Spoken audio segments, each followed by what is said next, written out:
Have you ever wondered where the millions earned under the blinding glare of the spotlights go?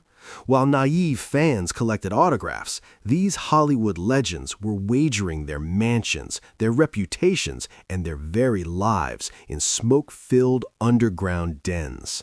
Today, I'm tearing the mask of prosperity off 10 demigods of the Golden Age who traded immortality for the rattle of dice and ended up with nothing but broken dreams.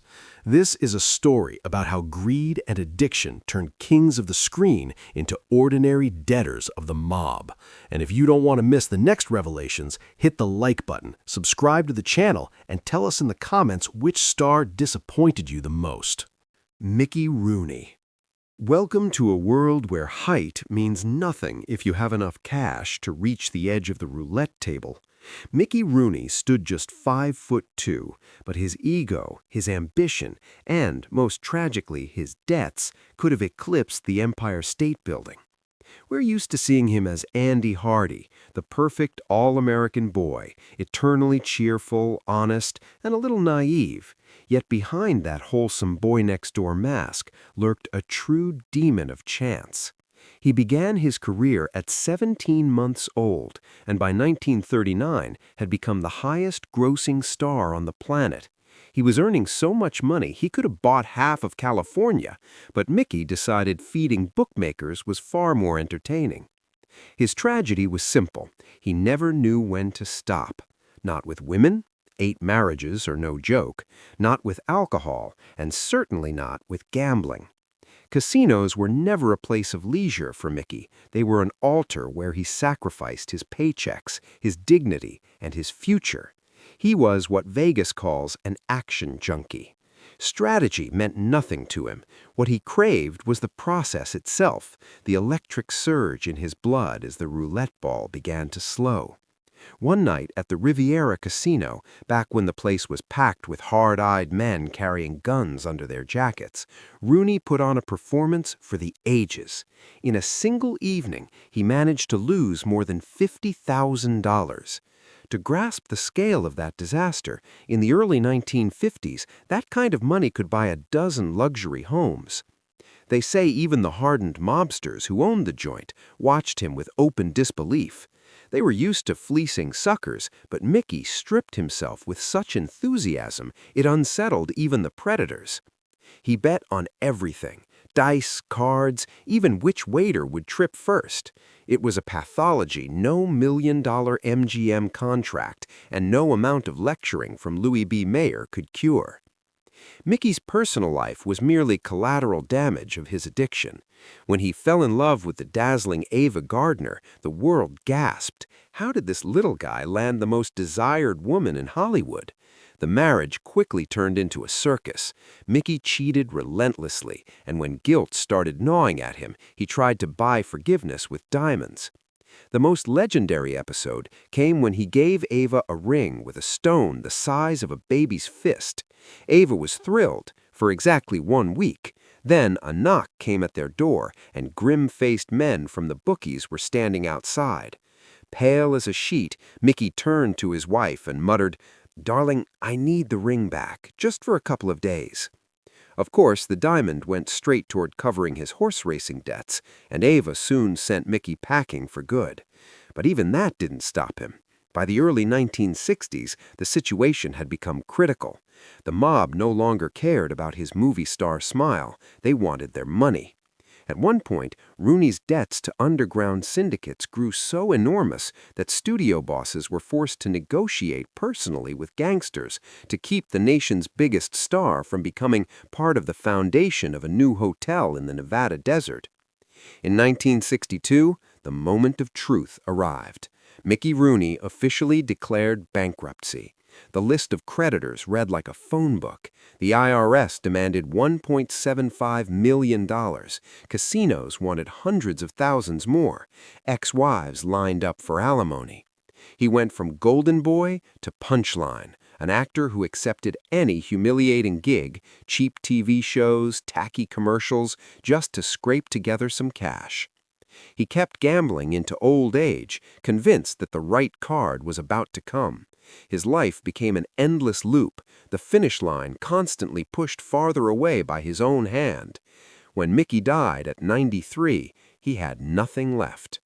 A man through whose hands hundreds of millions of dollars had passed, left behind only medical debts and unpaid bills.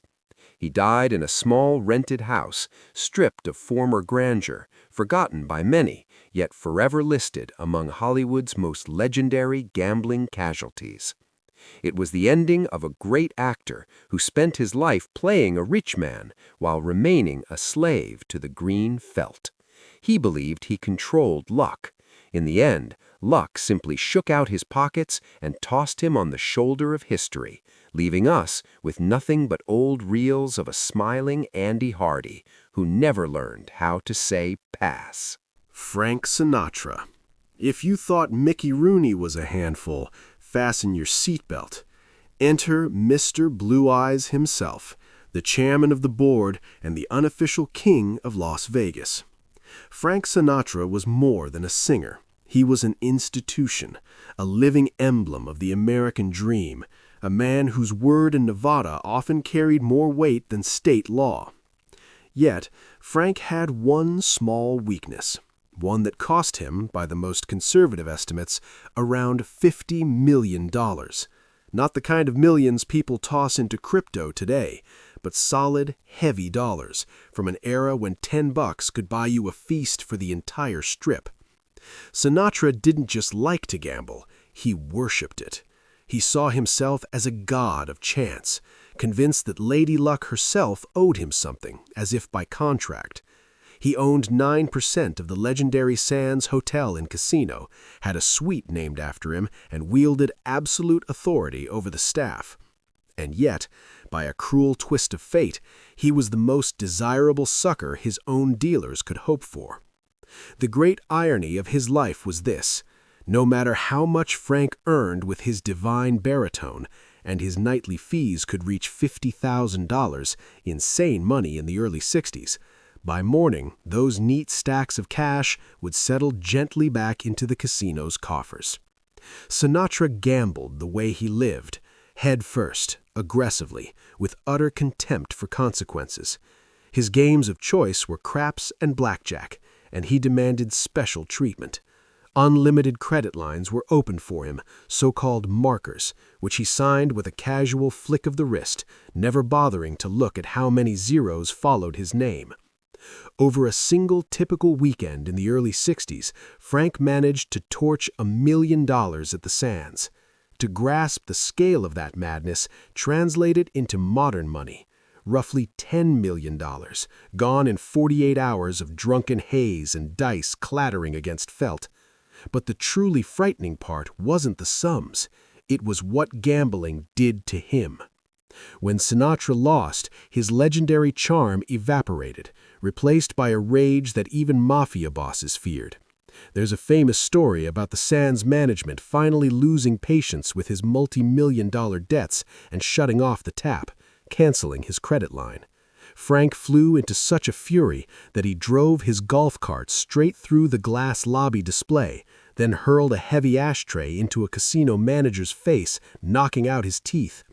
His ego simply could not accept that in this city there might be someone who could tell him no, especially when it came to the chance to win it all back. His ties to the mob, Sam Giancana, Lucky Luciano, were more than friendships. They were a financial symbiosis, steeped in gunpowder and casino chips.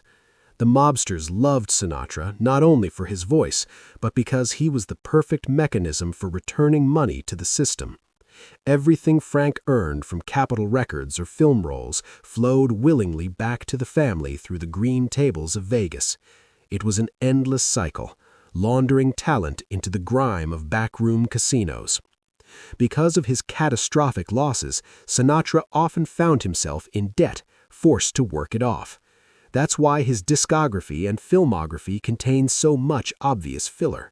The greatest performer of the century was compelled to record forgettable songs and appear in dubious films just to cover another marker, signed 3 in the morning under the influence of Jack Daniel's bourbon. His managers watched in horror as a fortune that could have supported 10 generations vanished down the drain after a single bad deal. By the end of his career, Sinatra still maintained the image of the coolest man in the room, but behind the gleaming cufflinks and perfectly tailored tuxedo lay a hollow space. Biographers have calculated that if Sinatra had simply saved his fees or invested in real estate instead of throwing them onto the felt, his personal wealth at the time of his death could have exceeded $1 billion. But Frank chose a different road. He chose adrenaline. He chose the tightening in his chest as the dealer turned over a card. He chose to become the most generous patron in the history of the gambling business. He left casino owners enough money to build entire neighborhoods in Las Vegas and walked away, leaving behind immortal songs and the bitter realization that even the loudest voice in the world cannot drown out the whisper of money slipping from your wallet. Frank sang, "I did it my way," but his way was paved with IOUs and shattered dreams of a financial empire he personally fed to one-armed bandits and professional card sharks. He was a king without a kingdom, whose crown had been pawned in a Las Vegas shop 30 years before his final breath. Sammy Davis Jr. If Frank Sinatra was the sun around which America's nightlife revolved, then Sammy Davis Jr. was the planet that drifted too close to that blazing star and was burned to ash. Sammy was a once-in-a-generation talent. He could tap dance until sparks seemed to fly, sang like an angel, and mastered a dozen instruments with effortless grace. Yet he carried one fatal flaw: a desperate, almost physical need to be accepted as one of the white kings of Hollywood. For a black performer in the 1950s and 60s, being part of the Rat Pack was the highest possible seal of approval. But the price of admission to that elite club was one Sammy simply could not afford. The problem was that he tried to mirror the lifestyle of Sinatra and Dean Martin, forgetting that his financial safety net was far thinner and his position in the industry far more fragile. When Frank casually tossed $5,000 onto a table, it was pocket change. When Sammy made the same bet, he was gambling with his mortgage, his children's education, and whatever peace he hoped to have in old age. Gambling became more than entertainment for Sammy Davis Jr. It was a tool of social survival. He genuinely believed that if he lost money the way Sinatra did, with the same cool indifference, it would finally erase the racial and class barriers between them. It was a tragic illusion. At the Sands Casino, where the Rat Pack felt at home, Sammy was a constant presence at the blackjack and roulette tables. His appetite grew alongside his fame. At the height of his career, he earned millions, but the money slipped through his fingers faster than a single hand of cards could be dealt. Sammy was the textbook imitation gambler. He didn't bet because he understood the math of the game, but because he was terrified of looking small in the eyes of his friends. The Sands adored him. He was their perfect cash cow. They gave him the best suites and poured the finest liquor, knowing that by dawn he would return not only his performance fee, but also sink himself into deep debts that would take months of touring to repay. The situation worsened because Sammy had no grasp of taxes whatsoever. While he burned through hundreds of thousands at Vegas tables, the IRS calmly recorded every dollar he earned. By the mid-1970s, as the Rat Pack's popularity began to fade, Sammy suddenly found himself staring into a financial abyss. He owed millions to the government and millions more to various friends and shadowy creditors. To maintain the illusion of luxury, he kept gambling, hoping for the one big win that would solve everything at once. It was the classic gambler's trap, trying to pay off old debts with new bets. He pawned his gold jewelry, his priceless watch collections, even the rights to his own songs, just to buy himself a seat at the table. His addiction ran so deep that he would perform with a fever nearing 104, barely standing from exhaustion, only to lose every dollar he earned later that night in a couple of hours at a backroom casino. Sammy Davis Jr.'s tragedy reached its peak in the late 1980s. Stricken with throat cancer and stripped of his former shine, he continued performing because stopping meant admitting total financial ruin. While his friends Sinatra and Martin lived out their days in multi-million-dollar estates, Sammy fought off court officers trying to seize his personal belongings. When he died in 1990, the world mourned a legendary entertainer. His widow, Davis Davis, faced a far harsher truth.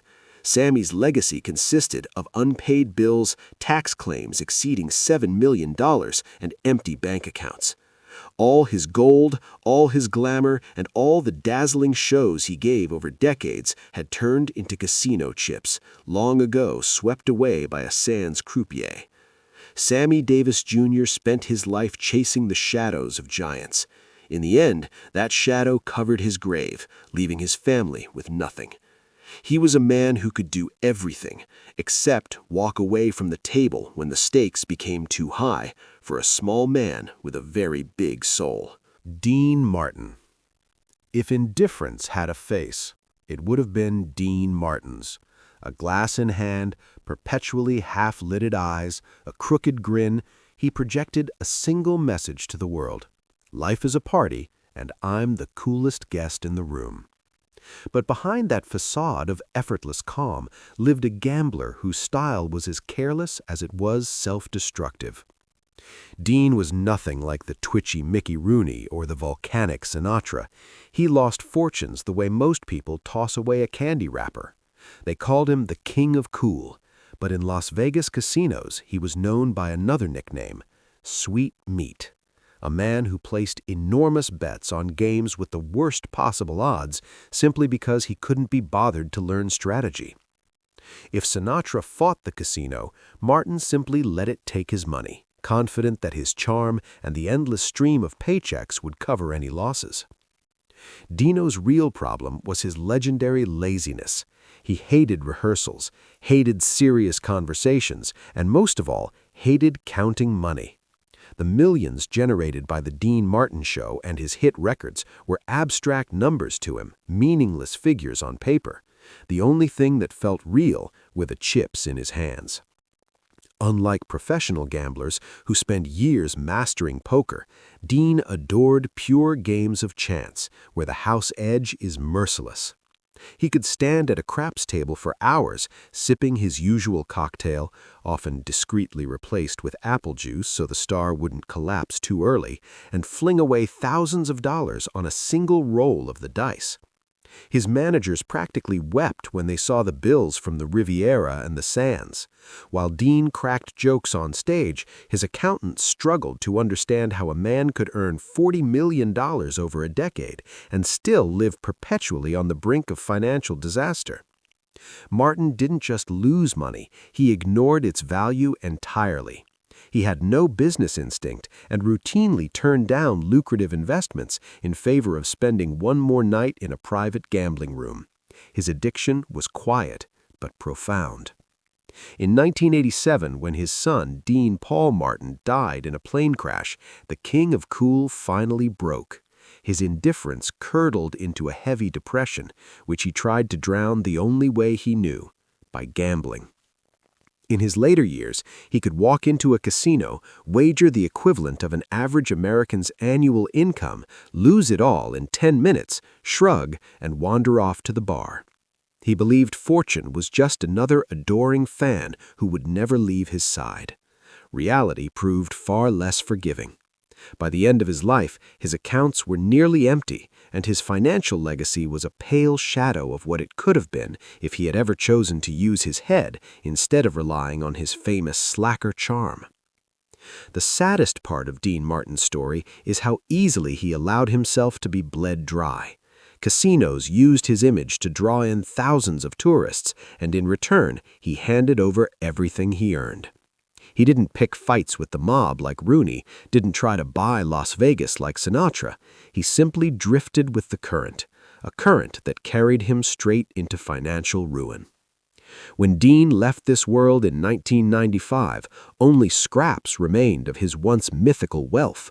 The millions he should have passed on to his 7 children settled instead into the pockets of casino owners who had smiled at him for years, topping off his drinks and accepting his bets.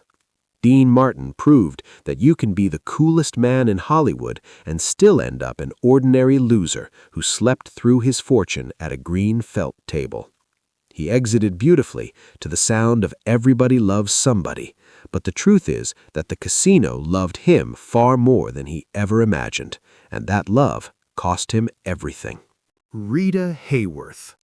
If there was ever a person in Hollywood capable of stopping the planet's rotation with a single roll of her shoulder, it was Rita Hayworth. Gilda in black satin, a sex symbol whose image was famously taped to atomic bombs. She seemed like an untouchable pinnacle of perfection. Yet behind the dazzling facade of the red-haired goddess lived the wounded soul of a girl named Margarita Cancino, trained from childhood like a circus horse.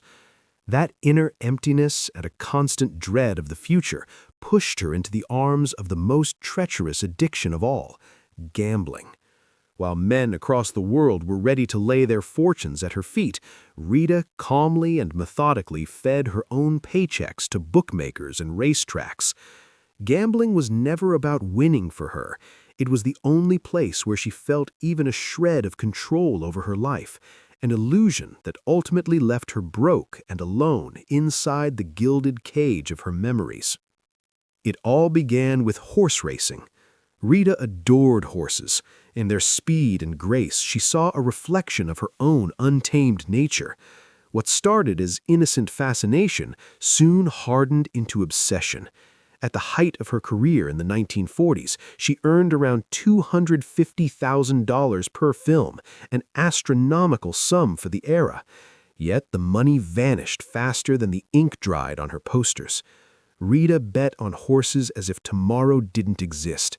She could spend an entire day at the Santa Anita racetrack, hiding behind oversized sunglasses, and lose in a handful of races enough money to buy a small movie studio. But the track was only the tip of the iceberg. When Hollywood became too suffocating, when yet another marriage, whether to the brilliant Orson Welles or Prince Ali Khan, collapsed into chaos, Rita sought refuge behind the closed doors of underground clubs in Los Angeles and Monte Carlo. She bet on dice, on cards, on roulette. Her gambling was quiet, almost melancholy. She could sit for hours watching a dealer take her chips without a flicker of emotion, as if it were just another role forced upon her by the bosses at Columbia Pictures. Rita's tragedy was compounded by her catastrophic taste in men. Her husbands either spent her money or tried to control her every move, driving her to run back to the casino and burn through another stack of $100 bills out of pure defiance. Prince Ali Khan, himself a notorious gambler and womanizer, introduced her to the lavish life of the French Riviera, where bets were measured in millions of francs. In those velvet-lined halls, the great Hayworth slowly transformed from the one in command into the prey. She believed her luck was as eternal as her beauty, but fortune proved far more fleeting than youth. By the 1950s, as her career began to falter and studios turned to younger, more manageable actresses, the financial abyss beneath Rita's feet became impossible to ignore. She had no savings, no investments, no property. Everything had been sacrificed to the game. The darkest years arrived when the first symptoms of Alzheimer's disease began to surface, a condition that at the time was mistakenly dismissed as chronic alcoholism. In that fogged state, her craving for betting became almost deranged. She could forget the name of her director, yet unerringly find her way to an underground bookie. When the rolls finally dried up and debts to the IRS and unpaid hotel bills piled sky high, friends and family discovered in horror that not even a trace remained of the multi-million-dollar fortune of the legendary Hayworth. In her final years, she lived almost entirely under the care of her daughter, Princess Yasmin Aga Khan, who was forced to sell off what remained of her mother's wardrobe to pay for medical treatment. Rita Hayworth, the woman who once made hearts race with a single glance, ended her days lost in a mental haze, unaware that her life itself had been the biggest gamble she ultimately lost. She was a goddess of love who never learned to love money, choosing instead to turn it to dust beneath the hooves of horses and on the green felt of casino tables.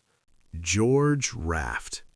George Raft was a living noir legend, the man who made the image of the sleek, stone-faced gangster fashionable. If you remember the original Scarface from 1932, the character Guino Ronaldo forever flipping a coin, that was him. The irony is that coin was probably the last cent Raft ever didn't lose. Unlike many of his colleagues who merely dropped by casinos, George Raft was flesh and blood of the gambling world. He grew up on the hard streets of Hell's Kitchen in New York, was friends with Bugsy Siegel and Owney Madden long before they became kings of organized crime, and remained loyal to the family until the very end. For Raft, the casino was not a place of leisure. It was his natural habitat, his headquarters, and ultimately his gallows. His obsession with gambling ran so deep that the industry labeled him a whale, a term bookmakers reserve for players with enormous money and absolutely no instinct for self-preservation. At the height of his career in the 1930s and 40s, Raft earned staggering sums, but he never regarded them as his own. To him, money was just chips that needed to be put back into play as quickly as possible. George had a rare talent.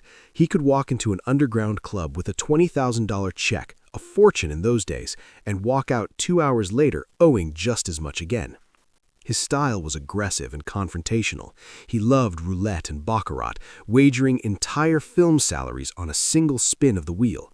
At the same time, Raft turned down roles that could have made him a multimillionaire and a legend on the level of Humphrey Bogart.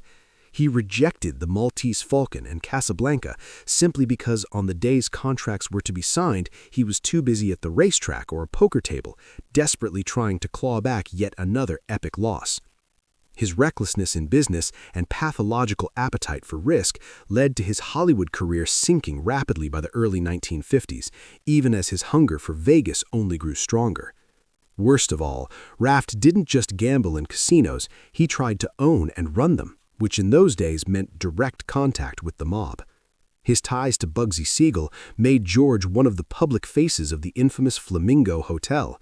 He believed that friendship with gangsters granted him immunity from losing, but the mob had no friends when it came to the books.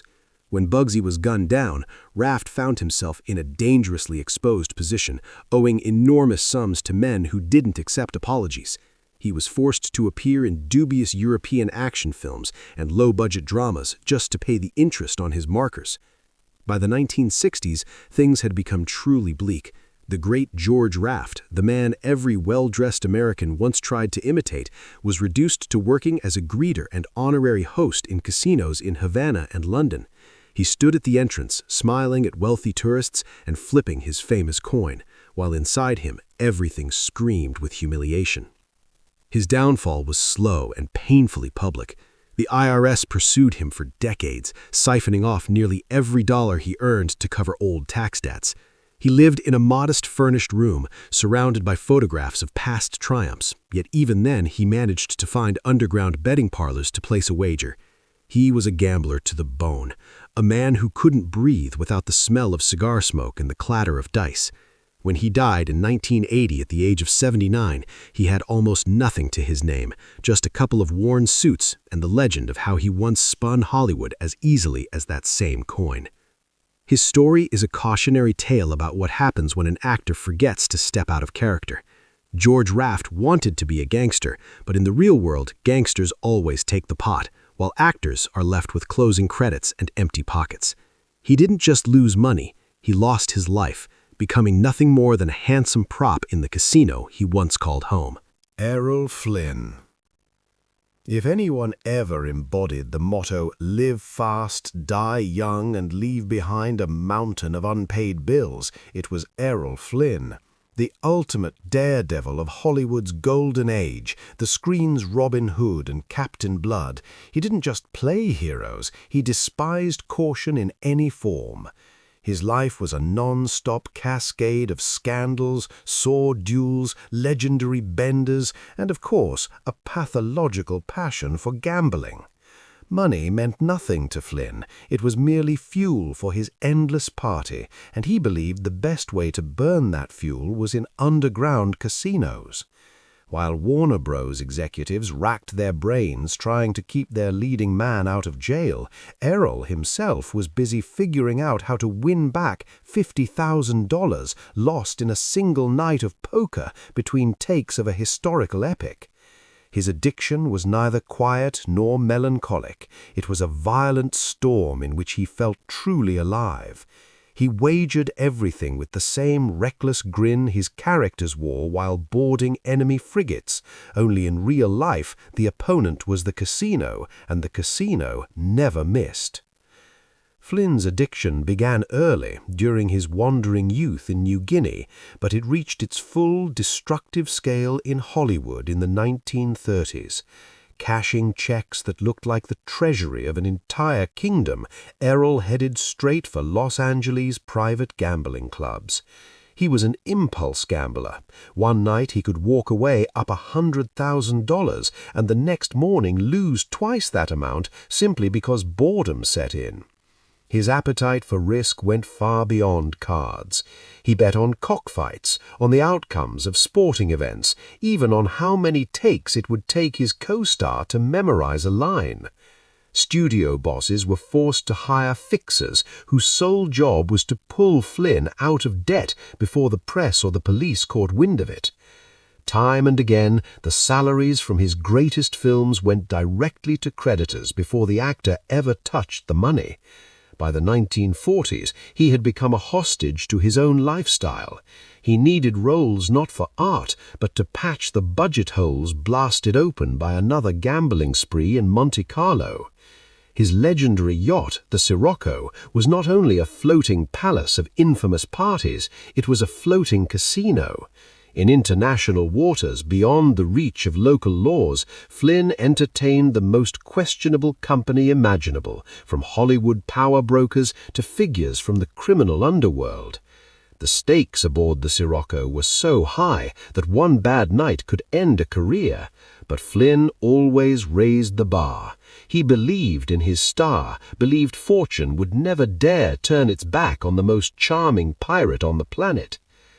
By the mid-1950s, however, luck began to dry up. Years of excess ravaged his health, while endless court cases over rape allegations and alimony to multiple wives drained what little financial blood he had left. Even when his face on screen began to look like a crumpled mask of former glory, he didn't stop gambling. He chased solace through Europe's casinos, trying to reclaim that intoxicating sense of absolute power that winning once gave him. Reality was merciless. The pirate was left without a ship, without a crew, and most importantly, without his gold.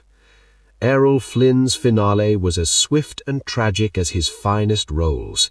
In 1959, at just 50 years old, he traveled to Vancouver to sell his beloved yacht, a desperate attempt to settle his debts and stave off total collapse.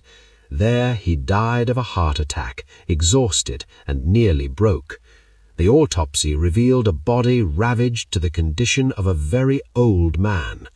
After his death, it became clear that the great Errol Flynn, who had earned tens of millions of dollars over his career, left behind nothing but legal chaos and empty bank accounts. All the treasure he had plundered from Hollywood studios was left scattered across poker tables around the world.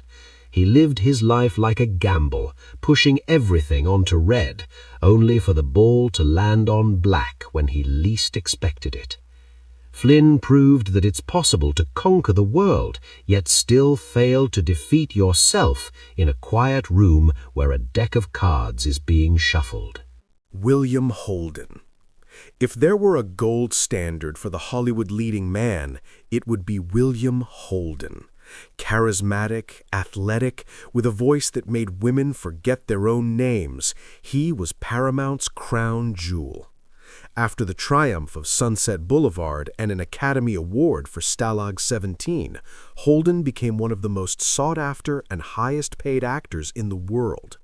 But the Golden Boy had a dark side the studio bosses preferred not to notice as long as the money kept rolling in. Holden suffered from severe alcoholism, yet his truest, quietest, and most merciless passion was gambling.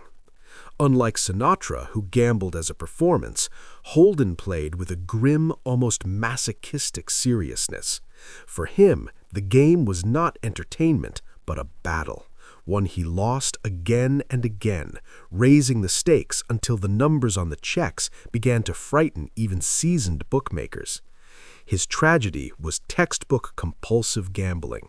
He could never walk away a winner. When he won, he convinced himself it was only the beginning of a streak and kept betting until everything was gone. When he lost, he flew into a rage and tried to chase his money, digging himself into an even deeper grave.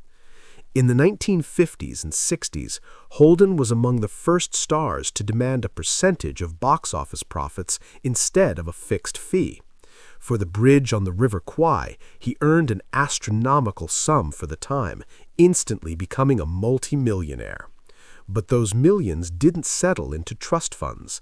They flowed into underground casinos in Las Vegas and private clubs in Paris where Holden spent his vacations. He was exactly the kind of player casinos adore: wealthy, reckless, and utterly convinced his intelligence would allow him to beat the system. Mathematics, however, shows no mercy, even to Oscar winners. William Holden could sit at a blackjack table for 48 hours straight, forgetting food and sleep, driving himself forward with whiskey and endless bets. By the mid-60s, his finances had become a house of cards, ready to collapse at the slightest draft. To cover his debts, he began accepting any role that came his way, transforming from a selective craftsman into a hired gun. His once noble face grew bloated from drink and stress, and a permanent fear settled in his eyes, the look of a man waiting for the phone to ring with collectors on the line. The situation worsened when Holden tried to escape his problems by fleeing to the far end of the world. He poured enormous sums into a safari club in Kenya, hoping exotic landscapes would cure his addictions. But gambling knows no borders. Even in Africa, he found ways to place bets, and his Kenyan venture quickly became yet another bottomless pit for money. By the 1970s, little remained of Holden's former greatness and wealth but ruins. His fees vanished into back taxes he had ignored for years and into old gambling debts that trailed him like a shadow from the past. Friends recalled that in his final years he was obsessed with the idea of one great deal, one big score that would restore everything: his money, his status, his self-respect. He became a hostage to his own pride, unwilling to admit that the casino had long since taken his soul as collateral.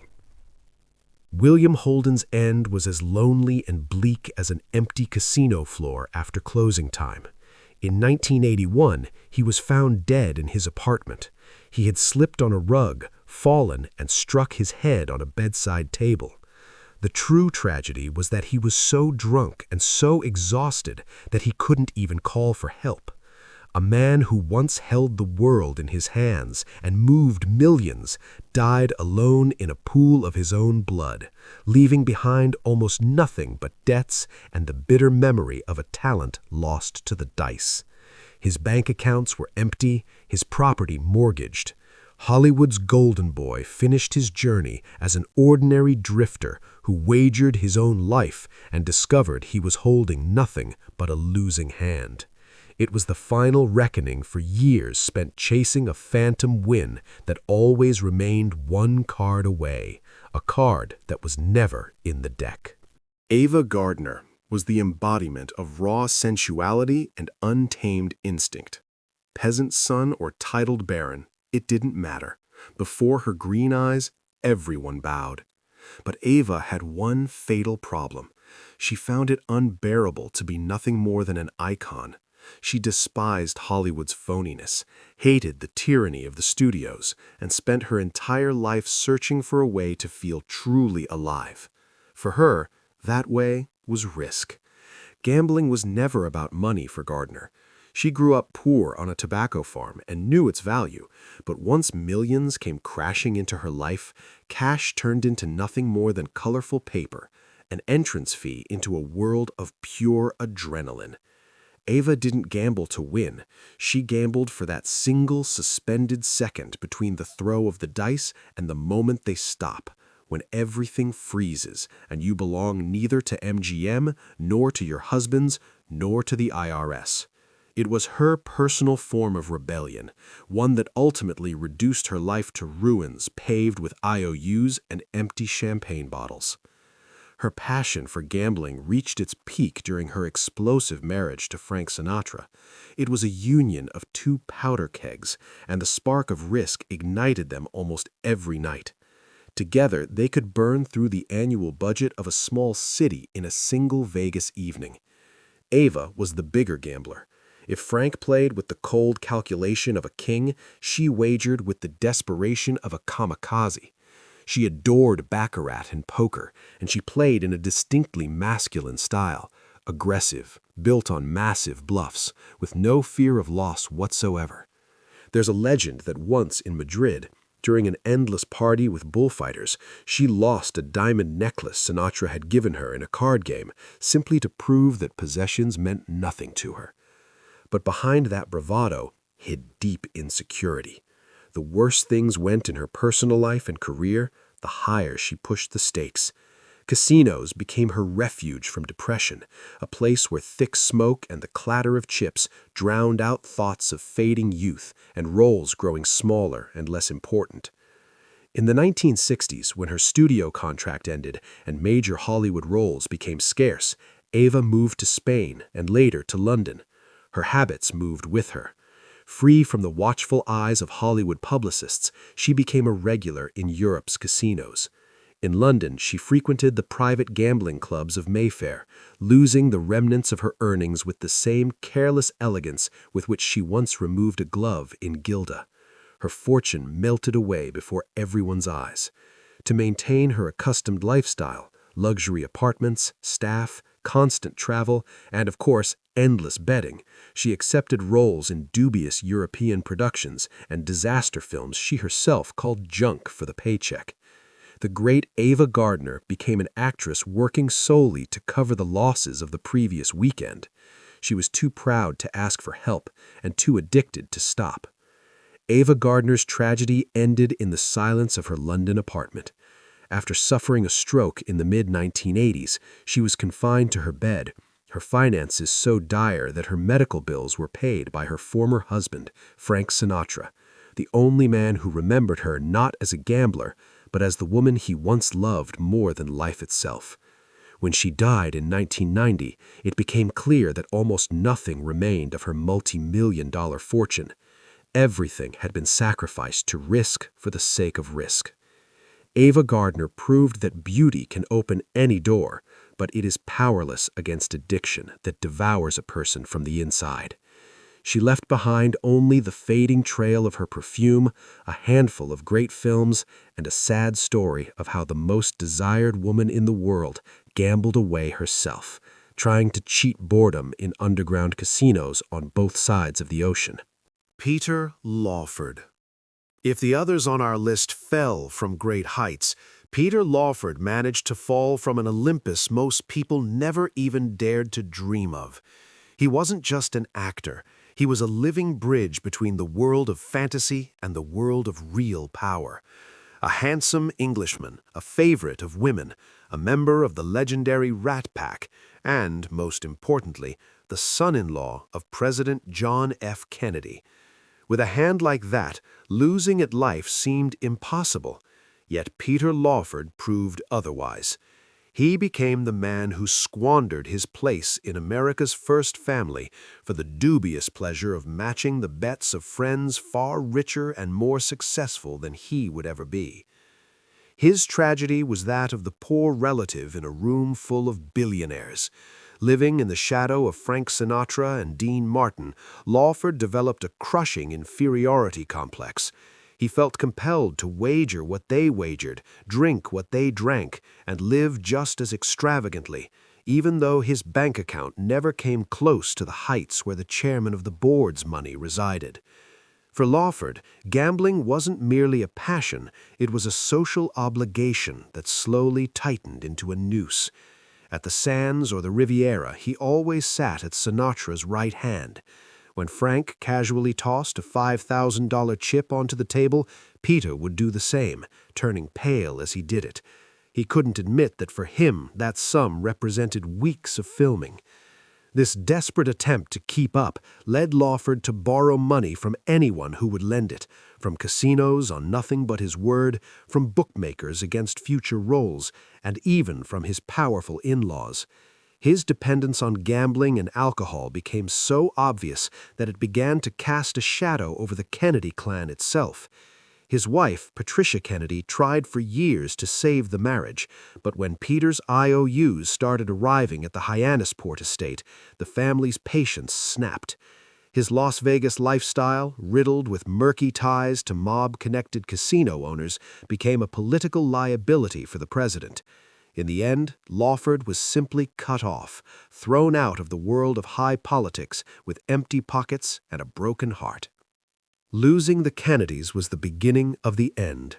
Sinatra, sensing that Peter was no longer a useful bridge to the White House, began to distance himself, then expelled him from the Rat Pack with the same cold indifference a dealer shows when swapping out a deck of cards. Left alone, Lawford discovered he was bankrupt. He had no savings. His film career was collapsing due to his unreliability and constant presence in backroom gambling halls. By the 1970s, the once polished English gentleman had become a pitiful sight. He lived in small apartments paid for by the few friends he had left, and spent his nights in cheap casinos where he was still recognized and extended a modest line of credit out of nostalgia. He took any work he could find, bit parts on television, commercials, voiceover jobs, just to get cash, which immediately disappeared into the jaws of slot machines or onto blackjack tables. He chased that same phantom win that might restore his former shine and prove to Sinatra or to the long-dead Kennedy brothers that he was worth something after all. Peter Lawford's final act was genuinely heartbreaking. He died in 1984 at the age of 61 from kidney and liver failure, the direct result of decades of alcohol abuse and the relentless stress of living in debt. At the time of his death, he had almost nothing to his name. The great go-between of Hollywood and the White House ended his days as a forgotten supporting actor whose estate barely covered the cost of his funeral. His life became a harsh lesson. You can't play in the League of Titans if you're only human. Peter Lawford wagered his reputation, his family, and his life trying to chase the glitter of chips in other men's hands, and in the end was left in total darkness. He was the last of the Rat Pack to realize that in the casino called life, the stakes are always higher than you can afford, and the house always takes those who don't know when to say pass. Looking at these 10 lives, one brutal and simple truth becomes clear. Golden Age Hollywood was not just a dream factory. It was a gigantic casino where everything was on the line, from honor to life itself. We're used to seeing these people on enormous screens, flawless, powerful, eternally young. But behind the curtain, they were slaves to their passions no less than any drifter pawning his last pair of shoes for a bet on a long shot. The tragedy of Mickey Rooney, the swagger of Sinatra, the despair of Rita Hayworth, and the quiet fading of Peter Lawford are not merely chronicles of squandered millions. They are a story about how easily reality slips away when the whole world applauds your screen persona. Gambling became their invisible director, dictating its own terms, cutting financial stability, family happiness, and peaceful old age out of their lives. They chased the ghost of luck, never realizing that in the world of high stakes, winning is nothing more than a delay before the inevitable collapse. All those millions they earned with talent, sweat, and blood eventually flowed back into the same dark hands that once financed their first steps toward fame. There is no room for sentimentality in this world. Once the spotlights go dark and the pockets are empty, yesterday's idols turn into ordinary figures in the ledgers of the mob and the tax authorities. These legends left us their great films, but they themselves exited the stage empty-handed, a reminder that the most dangerous game of all is the one where you begin to believe in your own invincibility. In Hollywood, just like in Vegas, the rules haven't changed in decades. You can hit the jackpot, you can be crowned king of the night, but in the end, the casino always takes its cut, leaving the player with nothing but the right to the final credits. This concludes our exclusive report from the debt pit of the great and the fallen. Remember, real luck is knowing when to walk away from the table while there's still loose change in your pocket for a return ticket out of this city of broken dreams. Guard your wallets and don't trust the glitter. It wears off far too easily on green felt. Until next time, on the darkest side of Hollywood.